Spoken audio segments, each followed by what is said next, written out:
नमस्कार मित्रांनो, आपण पाहतात रयत वार्ता। आज आपण माजलगाव येथे साहित्य क्षेत्रातील तसेच पत्रकारिते क्षेत्रामधील अतिशय उल्लेखनीय आणि उत्तुंग कार्य असलेले श्री प्रदीपजी कुलकर्णी यांच्या प्रदीर्घ मुलाखतीसाठी आलेलो आहोत। या क्षेत्रातील त्यांचा अनुभव, त्यांनी केलेला संघर्ष, त्यांना साहित्य क्षेत्रात असतील किंवा पत्रकारितेतील असतील एकूण मिळालेले पुरस्कार आणि ही मुलाखत घेण्यामागचा उद्देश एवढाच आहे की या क्षेत्रात येऊ पाहणाऱ्या तरुणांनी काय केले पाहिजे, कुठल्या प्रकारचं वाचन त्यांनी असावं, असा एकंदरीत प्रवास आणि त्यांच्याकडून मार्गदर्शन आपण जाणून घेणार आहोत। नमस्कार सर। नमस्कार। प्रथमतः रयत वार्ता परिवाराच्या वतीने आपलं हार्दिक स्वागत आहे। सर्व प्रेक्षकांना आपलं अगोदर नाव सांगा। प्रदीप कुलकर्णी, राहणार हावरगाव, कळंब तालुका, जिल्हा उस्मानाबाद, आता तर धाराशिव। पण हावरगाव या ठिकाणी आमचं काही वास्तव्य राहिलेलं नाही। माझ्या जन्मापासून आम्ही बाहेरगावी आहोत। त्याकडे जिल्ह्याचे आमचं संबंध जोडलेले आहेत। बीड जिल्ह्यामध्ये माझे वडील ठिकठिकाणी नोकरीला होते, त्यामुळं मला शिक्षण क्षेत्रातलं म्हणजे शिक्षण जे घ्यायचं ते सुद्धा प्रत्येक वेगवेगळ्या ठिकाणी झालेलं आहे। कधी 1 वर्ष, कधी 2 वर्ष असं करत मी शिक्षण याची 10वी माझी झालेली आहे 1978। तर मला सांगा, तुम्ही असं ठरवून या पत्रकारिता साहित्य क्षेत्रात आलात का? अनवधानाने कशी सुरुवात केली तुम्ही? पत्रकारितेत येण्याचं कारण म्हणजे मला वाचनाचा छंद होता। वाचन करत असताना माझ्या वडिलांनी माझा तो वाचनाचा छंद पुरवला आणि मला जमेल तसं जिथे जातील तिथं एखादं पुस्तक ते विकत घेऊन यायचे आणि वाचायचे। माझ्याकडे पुस्तकाचा संग्रह झाला, तर मग मला त्यावेळेस ते वाचनालय काढावं असं माझी इच्छा झाली। म्हणजे आपल्याकडे भरपूर पुस्तकं आहेत, आपली ही पुस्तकं लोकांना वाचता यावी यासाठी मी ती वाचायला दिली आणि त्याच्यातून 1 रुपया आपण वर्गणी महिन्याला घेतो वाचनालय। मग त्याला शासन मान्यता मिळाली आणि शासन मान्यता मिळाल्यानंतर वाचनालयाचं एक अधिवेशन झालं अंबाजोगाईमध्ये। तर त्या अंबाजोगाईमध्ये गुलाब भावसार नावाचे एक पत्रकार मला त्यावेळेस दिले, ते चंपावती पत्रामध्ये काम करत होते। तर त्यांची माझी ओळख झाली आणि त्यांना मी इच्छा व्यक्त केली की मलाही पत्रकार व्हायचे। तर ते म्हणे ठीक आहे, तुम्ही बातम्या पाठवत जा, आपण छापू। त्यांनी त्यावेळेस मला कार्ड वगैरे दिलं नव्हतं, पण चंपावतीपासून माझी सुरुवात झाली। नंतर त्यांनी गुंजार नेत्यामध्ये मला संधी मुक्राम जोडक्याने दिली आणि मग त्याच्यानंतर मग दैनिक मराठवाड्यामध्ये मी काम करायला लागलो। आता दैनिक मराठवाडा बंद आहे, पण त्यांनी सुद्धा मला मग काम करायची संधी दिली। मला त्यावेळेस 20 रुपये मानधन येत, पण माझा प्रवास वाचनालयापासून पत्रकारितेत झाला आणि अनावधानाने आला, पण इच्छा होती म्हणजे लिहायला लागलो होतो। त्या जसे बातम्या लिहायचं, जसं एखादं लेख आहे, एखादी घटनेवर मी लेख लिहायचो, त्या लेखामधून मला पत्रकारितेची आवड निर्माण झाली आणि मग दैनिक सुधारता, दैनिक चंपावती पत्र, दैनिक मराठवाड्यामध्ये काम केलं। त्यानंतर निवांत नावाची एक कादंबरी होती। तुमचं सर्वप्रथम साहित्य क्षेत्रात निवांत नावाच्या कादंबरी हे झालं। निवांत, त्याच्यापूर्वी मी विविध दिवाळी अंकामध्ये कथा लिहायचो, त्या कथा छापून यायच्या, मग त्याला लोकांना दाखवायच्या। मग त्याच्यातून पण मला लोकांनी प्रोत्साहन दिलं, ऊर्जा दिली आणि मग मी माझं लिखाणाचं वाढवत होतो। 1978च्या आधी 1976-77ला शाळेमध्ये एक भित्तीपत्रक निघायचं, तर ते मी केअरला होतो जिल्हा परिषद हायस्कूलला। तर तिथं त्या भित्तीपत्रकामध्ये माझी पहिली एकांकिका आहे, त्याचं नाव होतं प्रायश्चित्त। तर ती छापून छपाई नव्हती, छपाईने लिहिली होती, एका सुंदर अक्षर असणाऱ्या विद्यार्थ्यांनी ते तयार केलं होतं। त्याच्यात माझी ती पहिली कथा आली आणि तिथून मला साहित्य खूप आवडलं। आता आमच्यासारख्या नवतरुण हल्ली आपण बघताय, संपूर्ण बीड जिल्ह्यात असेल, महाराष्ट्रात असेल, माझ्यासारखे तरुण या क्षेत्रात येऊ इच्छितात, तर त्यांनी या क्षेत्रात येण्याच्या आधी कुठल्या प्रकारचं वाचन केलं पाहिजे जेणेकरून त्या वाचनाचा त्यांना या क्षेत्रात फायदा होईल? पत्रकारितेमध्ये यायचं असेल तर बातमी कशी लिहावी यावर सुद्धा पुस्तक आहे, अग्रलेख कसा लिहावा यावर पुस्तक आहे आणि विविध प्रत्येक क्षेत्राचा अभ्यास असला पाहिजे। पत्रकारिता हे क्षेत्र असं आहे की म्हणजे फक्त लिमिटेड नाही, सर्वकष आहे, म्हणजे प्रत्येक क्षेत्रात आपल्याला जाणीव पाहिजे। एखादा रस्ता तयार झाला तो निकृष्ट आहे का नाही हे आपल्याला ठरवता आलं पाहिजे, कारण आपण त्यातले तज्ज्ञ जर झालो तर आपण त्याच्यावर भाष्य करू शकतो। जर तज्ज्ञता म्हणजे त्याच्यातलं आपल्याला ज्ञान नसेल तर मोगम बातमीला एवढं महत्त्व येत नाही। मोगम बातम्या कोणीही देतं, मोगम बातमीला महत्त्व येत नाही। त्यातून आपण अभ्यास जर केला तर त्या अभ्यासाला आणि त्या बातमीला त्यामुळे कुठे घेऊ शकतं, महत्व येऊ. म्हणजे सर्वप्रथम ज्यांना कोणाला या क्षेत्रात यायचं आहे त्यांनी सर्वप्रथम वाचन अफाट पाहिजे. वाचन पाहिजे आणि त्या वाचनातून लिहिण्याची सवय निर्माण झाली पाहिजे. आपण लिहिलेलं लोकांना कितपत रुचतं हे महत्वाचं आहे. त्यासाठी आपण लोकांना आवडेल आणि लोकांना समजेल अशा भाषेमध्ये लिहिलं तर लोक त्याचं स्वागत करतात. आपले पत्रकारितेतील गुरु कोण? माझे पत्रकारितेतील गुरु ते सांगायचं राहिलं की मी या निवांत कादंबरीच्या एक रखेली नावाची कथा लिहिली. माझ्या जीवनातलं ते टर्निंग पॉईंट. रखेली एका राजकीय पुढाऱ्याच्या जीवनावर आधारित ती कादंबरी होती, त्याची कथा होती आणि त्या कथेच्यामुळं त्या राजकीय पुढाऱ्याला ती कथा झोंबली. त्याचं नाव वगैरे त्या कथेत नव्हतं, पण लोकांनी सांगितलं की तुमच्यावर कथा लिहिली. आणि मी त्यावेळेस तरुण होतो. मग त्यांनी माझ्यावर हल्ला केला. हल्ला केल्यानंतर मग मी काही दिवस परागंदा झालो, म्हणजे गावात थांबलो नाही. मग त्यावेळेस माझ्या बीड जिल्ह्यातल्या जवळपास सगळ्या पत्रकारांनी जिल्हा प्रमुखांना भेट, यांना भेट, त्यांना भेटले. एका लेखकावर हल्ला झालाय, काय करावं असं करत मग ते प्रकरण कसं तरी तिथं थांबलं. पण त्यापूर्वी मला गावात राहायची भीती वाटत होती, म्हणजे शिक्षा राहायची भीती वाटत होती. कारण तो माणूस आणि ती त्याची जी कोणी होती ती माझा पाठलाग करायची. मग त्याच्यामुळे मी तिथं नाही थांबलो. तर माझी प्राध्यापक सत्ता सरांची भेट झाली. माजलगावला ते कॉलेजला होते, अजूनही आहेत. त्यांचा एक पेपर होता माजलगाव पत्रिका. मग ते माजलगाव पत्रिकेमध्ये त्यांनी मला विचारले, बाबा तू काम करतो का, तुला पत्रकारितेची आवड आहे, लिहिण्याची आवड आहे, तू लिहिलं आहे? तर मग मी म्हणलं ठीक आहे, मी करायला तयार आहे. मग त्यांनी मला तिथून इथं बोलावलं. त्यांनी मला सुरुवातीला 250 रुपये महिना त्या काळात दिला. म्हणजे हे पहा मित्रांनो, आताच्या आपण जे बघताय, पण कुठलंही क्षेत्र असू द्यात यांच्याकडून अनुभव आणि ते आपल्याला एवढंच घ्यावं लागेल की कुठल्याही क्षेत्रात जर जायचं असेल तर प्रचंड त्या ठिकाणी आपल्याला संघर्ष करण्याची तयारी पाहिजे. आणि हल्लीच्या पत्रकारितेवर काही भाष्य करू इच्छिता? आता हल्लीच्या पत्रकारितेवर बोलायचं म्हणलं तर याच्यात विकृती खूप शिरलेली आहे. आपण या विकृतीवर आज टीका करू शकत नाही, कारण कोणाच्या भावना दुखवण्याचा प्रश्न असतो. पण पत्रकारांनी पत्रकारिता करत असताना त्या बातमीत व्यक्त होताना स्वतःचं मत त्याला नसलं पाहिजे. एखादी घटना घडली तर ती घटना जशीच्या तशी सांगणे एवढंच त्या वार्ताहराचं काम आहे. तुम्हाला जर त्याच्यावर भाष्य करायचं असेल तर त्यासाठी वेगळा स्तंभ असतो.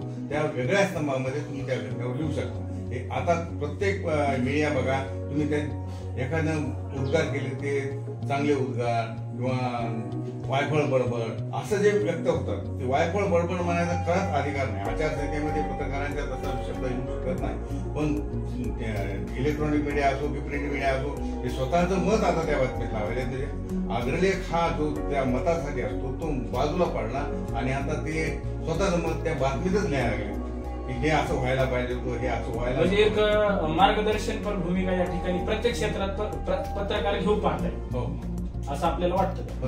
पत्रकार स्वतः सगळं गुरु व्हायचा विचार केला, समाजाचा गुरु व्हायला लागला आणि समाजात असं घडायला पाहिजे. त्यांना जे वाटतं ते वाटतं.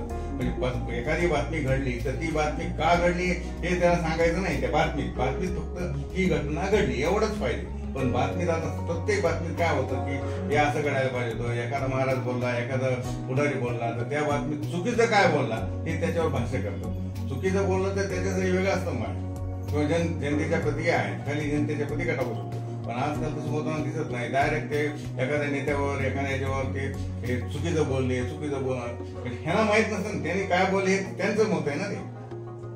पत्रकारिता खरंच आजच्या युगामध्ये लोकशाहीचा चौथा स्तंभ जे आपण म्हणतो तो आहे का? आहे. लोकशाही पत्रकारांच्या जे पत्रकार प्रामाणिकपणे काम करतात आणि पत्रकारामुळे लोकशाही टिकून आहे. पुढारी चुकला तर लोकशाहीत पत्रकार सांगू शकतो. एखादा धर्माचा गुरु चुकला त्याच्यावर टीका करू शकतो. म्हणजे ह्या प्रत्येकाचा पत्रकारितेवर अंकुश आहे. आता इलेक्ट्रॉनिक मीडियामुळे तर खूप अंकुश झाले. CCTV असो, सगळेजण पत्रकारिता, सोशल मीडियात प्रत्येकजण पत्रकार आहे. सोशल मिडियात तर प्रत्येकजण आता पत्रकार झाला. त्याच्यामुळं समाज जीवनात काम करत असताना प्रत्येकाला सांभाळून काम करावं लागतं. आपण कुठं चुकणार नाही याची दखल घ्यावी लागते. त्याच्यामुळे लोकशाहीमध्ये पत्रकारांचं मूल्य वाढलेलं आहे. पत्रकारांची संख्या वाढली, पत्रकारितेची व्याख्या बदलली आहे आणि सगळं लोकशाहीसाठी योग्य आहे, पूरक आहे. आता महाराष्ट्र शासनानं पत्रकारांसाठी कोणते त्यांना कायदे आहे किंवा आचारसंहिता? महाराष्ट्र शासनापेक्षा आधी केंद्र सरकारचे कायदे 2023चा कायदा आहे. आता मागे 1865 ला कायदा म्हणजे इंग्रजांच्या काळातला कायदा आतापर्यंत जशात तसा होता. आता 2023ला नवीन कायदा आला आणि त्या 2023च्या कायद्यानं सगळं पूर्ण बदललेलं आहे. पेपर कसा असावा, कोणत्या विषयावर काय लिहिलं जावं, प्रत्येक गोष्टी YouTube चॅनल असो त्या सगळ्यावर त्यांनी बंधनं घातली आणि सगळ्यांना एका कायद्यात चौकटीत आणण्याचा केंद्र सरकारनं प्रयत्न केला आहे. आता काही गोष्टी त्या जात काय त्या जात काठीवर आम्ही संघटना या नात्यानं, मी संघटनेचा राज्याध्यक्ष आहे या नात्याने आम्ही त्याच्यावर आवाज उठवत आहोत. ह्या गोष्टी पत्रकारितेसाठी योग्य नाही. पत्रकारांना इतके बंधन तुम्ही लावू शकत नाही. एखाद्या इलेक्ट्रॉनिक मीडियात प्रत्येक गोष्टी तुम्हाला तिथं 48 तासाच्या आत पेपर तिथं BIB ऑफिसला मुंबईला पोहोचला पाहिजे असं त्यांचं म्हणणं आहे. हे काही शक्य नाही. छोट्या ग्रामीण भागातल्या वृत्तपत्रांना ते शक्य नाही, कारण इतक्या अर्जंट कोणी जाऊ शकत नाही. तेवढं त्याचं उत्पन्न नसतं, त्याची दळणवळणाचं साधनं नाही. पोस्टानं पाठवायचं कमी 8 दिवस लागतात. मग महिन्याला फाईल देणं इथपर्यंत ठीक आहे, महिन्याला तुम्ही फाईल दिली पाहिजे प्रकाशित झालेली. आता पत्रकारांना अनेक संघटना या ठिकाणी पत्रकारांना मानधन शासनाने चालू करावं यासाठी पाठपुरावा करत आहे. तर यात काही थोडक्यात माहिती. पत्रकारांना मानधन तर कायदा मंजूर केलेला आहे. पत्रकारांसाठी 20,000 रुपये सेवानिवृत्ती, म्हणजे सेवानिवृत्ती म्हणता येणार नाही त्याला, पण मानधनच त्यांनी सुरू केलेलं आहे. आणि शंकरराव चव्हाण स्मृती योजनेतून ते मानधन दिलं जातं. बाळशास्त्री जांभेकर यांच्या नावानं ते मानधन सुरू केलेलं आहे. आणि शंकरराव चव्हाण यांच्या नावानं एक तुम्हाला आकस्मिक कुठं अपघात झाला, मृत्यू झाला तर त्याच्यातून ते तुम्हाला पैसे देऊ शकतात पत्रकारांना. त्याच्यात त्यांनी एक अट टाकली की ज्यांच्याकडे अधिस्वीकृती आहे, त्यांनी म्हणजे शासन मान्य जे पत्रकार आहेत त्यांनाच फक्त त्या योजनेचा लाभ मिळू शकतो. तर आता काही संघटनांचं म्हणणं आहे की जे सगळे पत्रकार आहेत त्या सर्व पत्रकारांना तुम्ही याचा लाभ दिला पाहिजे. मग त्याच्याकडे अधिस्वीकृती असली काय नसली काय याचा विचार न करता त्यानं पत्रकारितेत केलेलं योगदान, दिलेलं योगदान याचा विचार करून सर्वांना या योजनांचा फायदा झाला. बाळशास्त्री जांभेकर सन्मान योजना असो की शंकरराव चव्हाण अर्थसहाय्य योजना असो, या सगळ्या योजनांमधून सर्व पत्रकारांना जे पत्रकारितेत काम केलंय अशा सर्वांना त्याचा लाभ व्हावा असं सर्व संघटनांचं मत आहे. मी सुद्धा त्या बाजूने आहे.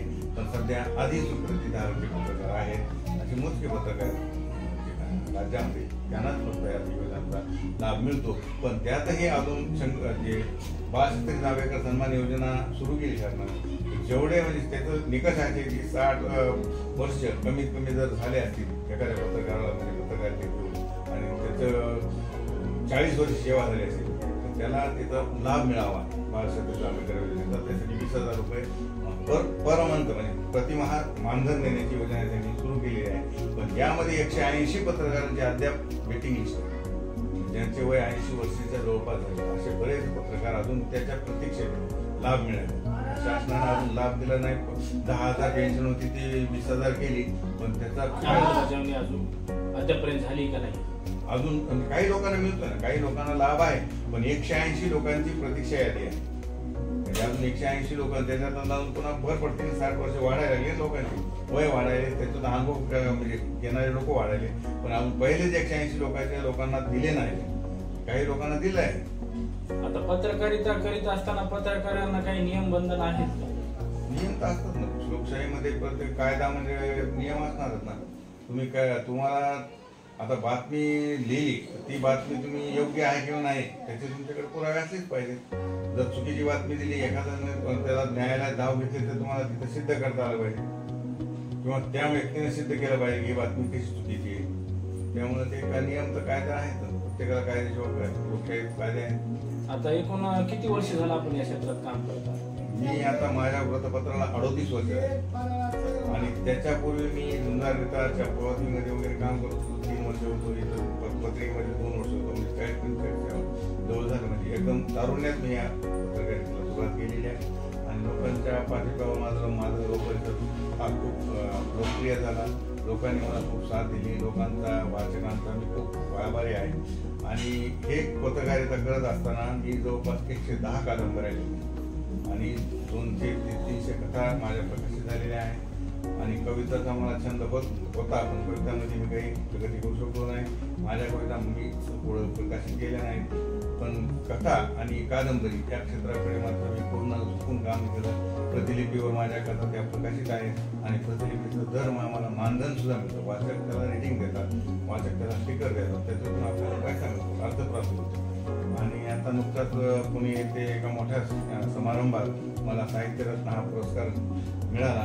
तो जाहीर झाला. आज तो ऑनलाईन दिल्यानंतर प्रत्यक्ष मला त्यांनी बोलवलं. त्यांनी 80 लोकांची निवड केली होती. 80 लोकांना ऑनलाईन पुरस्कार दिले, पण त्यातून फक्त पुन्हा 10 लोकांना त्यांनी प्रत्यक्ष बोलवलं आणि त्या 10 लोकांत माझा क्रमांक लागला. मला खूप खूप आनंद झाला, कारण माझ्या आयुष्यातला तो महत्त्वाचा क्षण होता आणि तो मला पुणे येथे विद्येचे माहेरघर समजल्या जाणाऱ्या पुणे शहरात मान्यवरांच्या हस्ते तो मला सन्मान झाला. त्याचा मला खूप खूप आनंद झाला. पत्रकारितेत आपण आलात, आतापर्यंत आपला अनुभव आहे. पत्रकारिता समाधानी आहात? समाधानी, पूर्ण समाधानी. मला सरकारी नोकरी नाही किंवा मी कुठं दुसरा व्यवसाय केला नाही म्हणून मी मागे आहे असं मला कधी वाटलं नाही. पत्रकारितेत काम केलं, पत्रकारितेनं मला खूप दिलं. पैसा जरी माझ्याकडे प्रचंड बँक बॅलन्स नसेल तरी पण मी माझं कोणतंही काम पैशा वाचून आणलं नाही. त्या माजलगाव शहरात मी आलो त्यावेळेस मला सांगायचं झालं तर एका कपड्यांशी आलो होतो, पण आता मी वेल सेटल आहे. माझ्या मुलाचं लग्न झालं, मुलीचं लग्न झालं. मला कधीही पैसा कमी पडला नाही. पैसा ही स्रोत मी कधी मानला नाही आणि लोकांनी मला भरभरून साथ दिली. लोकांचा सुद्धा मी खूप खूप आभारी आहे, वाचकांचा आभारी आहे. माझ्यासारख्या नवतरुणांनी जे पत्रकारितेत येऊ पाहत आहे त्यांनी कुठल्या प्रकारचं जास्तीत जास्त वाचन करावं जेणेकरून त्याला या क्षेत्रात उपयोग येईल? ऐतिहासिक आहे, आध्यात्मिक आहे, पत्रकारितेशी संबंधित आहे. पत्रकारितेत काय असं पाहिजे, अग्रलेख कसा लिहिला पाहिजे, बातमी कशी लिहिली पाहिजे, या सगळ्या गोष्टीवर पुस्तकं आहे. जाणकार लोकांनी पुस्तकं लिहिलेली आहे. पण आजकाल काय झालं, सोशल मीडिया आला, फेसबुकवर आलं म्हणून लोक प्रत्यक्ष पुस्तक विकत घेऊन वाचणाऱ्यांची संख्या कमी झाली. त्यामुळं अनेक अडचणी होतात. पण पत्रकारांनी वाचन करून पत्रकारिता यावं असं माझं मत आहे. पण आता सध्या कॉपी पेस्ट पत्रकारिता सुरू झाली. एकानं बातमी लिहिली की तीच कॉपी पेस्ट होती. तसं त्यापेक्षा प्रत्येक बातमी स्वतः लिहिता आली पाहिजे आणि बातमी जर स्वतः लिहिता आली तर त्या बातमीची वेगळी छाप समाज मनावर नक्की पडू शकते. आज इलेक्ट्रॉनिक मीडिया एवढा जरी प्रगत झाला असला तर प्रिंट मीडिया पूर्ण संपला असं म्हणता येणार नाही आणि तो कधी संपणार किंवा कुठंतरी या इलेक्ट्रॉनिक मीडियामुळे प्रिंट मीडियाचं जे आहे प्रभाव तो कमी होणार नाही, कधी संपणार नाही. कारण आजही लोकांचा इलेक्ट्रॉनिक मीडियापेक्षा प्रिंट मीडियावर जास्त विश्वास आहे. आज तुम्ही सकाळी पाहतात लोकांची गर्दी बुक स्टॉलवर असते, लोकांच्या घरोघरी पेपर असतो. काही प्रमाणात जरी परिणाम झाला असला, काही ठिकाणी थोडाफार खपावर परिणाम झाला असला तरी आजही सगळे वृत्तपत्र आपलं अस्तित्व कायम टिकवून आहे. आता आपण थोडस या अंगाने येऊयात. आता जर जाहिराती आपल्याला नवख्या जे साप्ताहिक असतील किंवा दैनिक असतील त्यांना प्राप्त करायचे असतील तर त्याला कुठलं प्रोसेस असतं? थोडक्यात माहिती. शासनाच्या महाराष्ट्र शासनाच्या जाहिराती नवीन मिळत नाही. त्याला किती वर्ष त्याला एक 6 महिने सलग वृत्तपत्र चालू करावं लागते. 6 महिन्यानंतर ते वृत्तपत्र ती पूर्ण फाईल तयार करून ती जिल्हा माहिती अधिकारी यांच्या मार्फत मुंबईला पाठवायची असते. मुंबईला ते मिटिंग होते. मुंबईला मिटिंग झाल्यानंतर त्या निकषामध्ये कमीत कमी 2000 खप असला पाहिजे.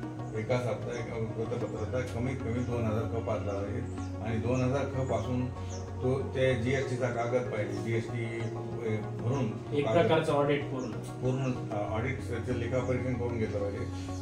त्या प्रमाणित लेखापरीक्षकाकडून त्याचं ऑडिट करून घेतलं पाहिजे आणि ऑडिट केल्यानंतर ऑडिट रिपोर्ट ऑनलाईन आपल्याला प्रत्येक वर्षाला भरावं लागतं. ते पण त्याची दोन्हीची पाहतात की समान आहे का आणि मग त्याच्यानंतर मग तुम्हाला जर त्या निकषात तुम्ही बसत असाल, त्याच्यात वृत्तपत्रामध्ये 40%च जाहिराती असाव्यात, 60% मजकूर असावा, मग हे प्रमाण सगळं पाहिलं जातं आणि त्यात पुन्हा 2 जातीमध्ये तेढ निर्माण करणारं लिखाण नसलं, आक्षेपार्ह लिखाण नसलं पाहिजे. वारंवार जर आपण एखाद्या जातीला टार्गेट करून लिहित असतो तर ते सुद्धा चालत नाही. तुम्ही सर्वसमावेशक बातम्या असल्या, सर्वसमावेशक तुम्ही पत्रकारिता केली असेल तर त्या वृत्तपत्राला शासन मान्यता मिळते आणि तिथून पुढे त्याला जाहिराती सुरू होतात. आता 42 वर्ष झाला आपण या क्षेत्रात आहात. असा कुठला अनुभव जो आयुष्यभर स्मरणात राहील पत्रकारिता? ते सांगितलं, कथा लिहिली होती, पत्रकार असताना लिहिली ती रखेली नावाची, ती आयुष्यभर मी विसरू शकत नाही. त्याच्यामुळेच मला युटर्न भेटला, त्याच्यामुळेच मी माजलगाव आलो, त्याच्यामुळेच मी स्वतःचं वृत्तपत्र त्याचमुळे सुरू केलं. कारण माजलगाव पत्रिकेमध्ये काम करत असताना की आपण स्वतःचं वृत्तपत्र सुरू करावं असं मला वाटलं. माजलगावमध्ये माझी त्यावेळेस ओळख सुद्धा नव्हती. तर जावेद नावाचा एक मित्र भेटला, त्याची माझी ओळख पत्रमैत्रिणी झाली. तो मला पत्र लिहायचं, माझी निवांत कादंबरी वाचल्यानंतर त्याने एक मला पत्र लिहिलं आणि त्यानंतर मी त्याला उत्तर दिले, त्यानं मला उत्तर द्या, असं करत त्या दोघांची मैत्री झाली. आणि माजलगाव आल्यानंतर तो कोण आहे याला भेटलो आणि मग त्याच्यानंतर तो माजलगाव पत्रिकेच्या कार्यालयात येऊ लागला आणि माजलगाव पत्रिकेचा आमच्या दोघात बैठक झाली किंवा आपण स्वतःच व्रतपत्र सुरू करू. तर मग त्याच्यानंतर आम्ही दोघांनी अर्ज केला. तर आम्हाला ह्याच्याबद्दल माहिती कोणी सांगायला, आज मी सगळ्याला माहिती सांगतो, कसं काढावं, कसं काय नाही करावं, काय केलं पाहिजे, मी जग जाहीर सांगतो. कोणी स्वतः येऊन विचारलं सांगतो, नाही कुठं भेटलं तरी सांगतो. पण त्यावेळेस मी अनेकांना विचारलं की या पत्रकारितेचा पेपर होता किंवा माझे जे तिथं हे होते मालक, त्यांना सुद्धा विचारलं की सर मला एक पेपर काढा वाटतो. तर ते म्हणजे काय करायचं, पेपर कुठं करत असतो का, कशाला काढतो. त्यांनी सुद्धा मला सांगितलं. एक ग्रस्त जो केलेला होता, तो ते नेहमी पिलेला असायचा, तो सुद्धा पत्रकार 5 लाख नावाचा त्यांचा पेपर होता. पण ते येऊन आले तिथं मुख्यमंत्र्यांची 70 ओळख होती आणि त्यांना सहज विषय काढला की सर मला असं पेपर सुरू करायचं, काय करावं लागेल. मग त्यांनी मला त्या नशेत असताना सुद्धा सांगितलं की काही करायची गरज नाही, जिल्हाधिकारी कार्यालयात, जिल्हादंडाधिकारी कार्यालयात साऱ्या कागदावर अर्ज लिहा आणि जो अर्ज तुम्ही दिला तुम्हाला होईल. आणि आता जरी प्रोसेस अवघड झाली, त्यावेळेस प्रोसेस एवढी अवघड नव्हती. एक अर्ज दिला, 2-3 महिन्यात मला घरपोच पत्र आलं आणि माझं पेपर सुरू झालं. आता आपण 40 वर्ष झालं पत्रकारिता करीत आहात. तर राजकीय जे स्वर्गीय गोपीनाथरावजी मुंडे असतील किंवा अनेक असतील, यांच्याशी आपला जवळचा संबंध आला असेल आणि आता सुद्धा जे आहेत राजकीय मंडळी, तर त्या काळची राजकीय मंडळी आणि आजचे राजकीय मंडळी आणि त्या काळचं राजकारण आताचं राजकारण कसं पाहता एकंदरीत? त्यावेळेस राजकारण म्हणजे स्पष्ट होतेपणा होता. आज सगळ्या राजकारणात स्वार्थीपणा, एकनिष्ठता होती. त्यावेळेस आपण एखाद्या काँग्रेस पक्षाचं त्यावेळेस वर्चस्व जास्त होतं, पण काँग्रेस बरोबरच एकनिष्ठ राहायचं असं मानणारी मंडळी होती. गोपीनाथरावच्या काळात ते भाजपशी एकनिष्ठ होते. तर आता एकनिष्ठच नाही. एखाद्याला तिकीट नाही मिळालं, एखाद्याची काही कुठं चान्स मिळाला नाही की तू लगेच बाजू बदलतो. लोक बदलत नाही. लोकांना आपण ठरवलं असं भाजपला मतदान करायचं, काँग्रेसला करायचं किंवा अन्य पक्षाला, पण नेते मंडळी ते बदलून जातात. मग अशा वेळेस त्यांची गोची होते. म्हणून राजकारणाकडे बघत असताना हा आपल्या समोरचा इतिहास आहे. गोपीनाथराव मुंडे सारखी प्रामाणिकपणा, एकनिष्ठपणा, ज्यांनी पूर्ण फाउंडेशन तयार केलं, असे नेते आता सध्या भेटत नाही, पाहायला मिळत नाही. विलासराव देशमुख असतील, या दोघांची मैत्री होती पण पक्षीय पातळीवर विरोध होता. एक मित्र राजकीय पातळीवर विरोध जरी असला तरी मैत्री होतीच त्यांच्या. असं आजकाल खेळ मिळतं राजकारण पाहायला मिळत नाही. आजकाल तर हमरे तुमरे पुढाऱ्याला मारायचे, विधानसभेत मारामारी व्हायची, म्हणजे हे सगळं पाया घसरत चालला. पण याचा कोणी विचार करायला तयार नाही. प्रत्येकाला मी मोठा आणि पैसा, या 2 गोष्टी असल्यामुळे ते सर्व त्यांना वाटतं आपण पैसा देऊन विकत घेऊ शकतो. आता लोकसभेच्या विधानसभेच्या निवडणुकीच्या वारा आता वाहत आहे आणि आपण बघताय सगळी एकूण राजकीय परिस्थिती कोलांट्यावर आहे. तर यात काय होईल असं तुम्हाला वाटतं एकंदरीत? आता याच्यात काय, कोणी जातीवर मतं मागायली, प्रत्येकाचं वेगवेगळं झालं, त्याच्यामुळे आता सगळी मिक्स होईल, खिचडी होईल. म्हणजे कोणतं सरकारी जातीवर आहे, आरक्षण आहे, जातीवाद आहे, आरक्षण आहे. आता आरक्षण द्यायचं किंवा नाही द्यायचं हा सरकारचा प्रश्न असतो. पण याला आपल्या पत्राळीवर भात कसा वाढून घ्यायचा, हे सगळं प्रत्येक राजकीय पक्षाचं धोरण आहे. त्या राजकीय पक्षाला पूर्वी त्यांची सत्ता होती त्यावेळेस हे करता आलं असतं, तर ते न करता फक्त स्वार्थ साधण्यासाठी सगळं चालू आहे. त्याच्यामुळे आता काय होईल हे सांगणं तसं अवघड आहे. आता आपण कौटुंबिक परिस्थिती बघूया. किती मुलं आहेत तुम्हाला आणि सध्या काय करतात? एक मुलगा आहे आणि एक मुलगी आहे. मुलगी जालना इथे शिक्षिका आहे. मुलगा एका कंपनीमध्ये चांगला आहे आणि दोघंही वेल सेटल झालेले आहेत. सुनबाई सर्व्हिसला आहे. त्याच्यामुळे कौटुंबिक काही अडचणी नाही आणि मला कधी कौटुंबिक अडचणी झाल्या नाही. माझी आई आहे. मी आज माझी आई म्हणजे माझी ऊर्जा समजतो. माझ्या आई वडिलांच्या आशीर्वादामुळेच मी उभा आहे. कारण ज्याला काहीच नाही अशा माणसाला लोकांनी स्वीकारलेलं आहे. मला कोणतीही आर्थिक क्षमता माझ्यात कोणतीच नसताना लोकांनी जो पाठिंबा दिला, माझ्या आई वडिलांचे मला आशीर्वाद आहेत. माझ्या आई जगदंबेची माझ्यावर कृपा आहे. कारण आई जगदंबेनं मला खूप म्हणजे जिथं नाही तिथं सहकार्य केलं. एका ठिकाणचा एक प्रसंग सांगितला तर तुम्हाला ते एखादं अंधश्रद्धा वाटू शकते की मी निवांत नावाची कादंबरी लिहिली, त्यावेळेस काय असं विक्रीसाठी माध्यम नव्हतं. मी स्वतः ती पुस्तकं घेऊन विकत होतो.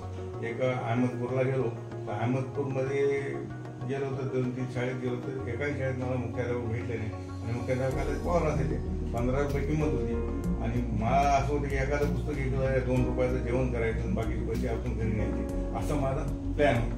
पण हे करत असताना तिथे एकही पुस्तक घेतलं नाही. पैसे तर प्रवासाला लागणार. मग मी विचार करत बसलो होतो आणि काय करावं आता नेमकं. आता मागं जाता येत नाही, पुढं जाता येत नाही, पैसे संपले. मग अशा वेळेस मी विचार करत बसलो, देवाचा नाव केला, मार्ग दाखव. तर मला एक छोटीशी मुलगी माझ्याजवळ म्हणली, तुम्ही ज्यासाठी आलात त्या कामासाठी आलात, त्या कामासाठी तुम्हाला मुख्याध्यापक आत्ताच आमच्या वर्गात शाळेत झालेले आहेत, तुम्ही जा. मी तेवढं तिचं ऐकलं की कोणी कुठे गेली पता नाही. मी खरंच ते वापस त्या मुलीचं ऐकून त्या शाळेत गेलो. त्या शाळेत सरांनी माझी 15 पुस्तकं घेतली आणि मग मी खरंच अंबाबाईच्या खूप मनापासून आभार मानले. ईश्वराचे कृतज्ञ.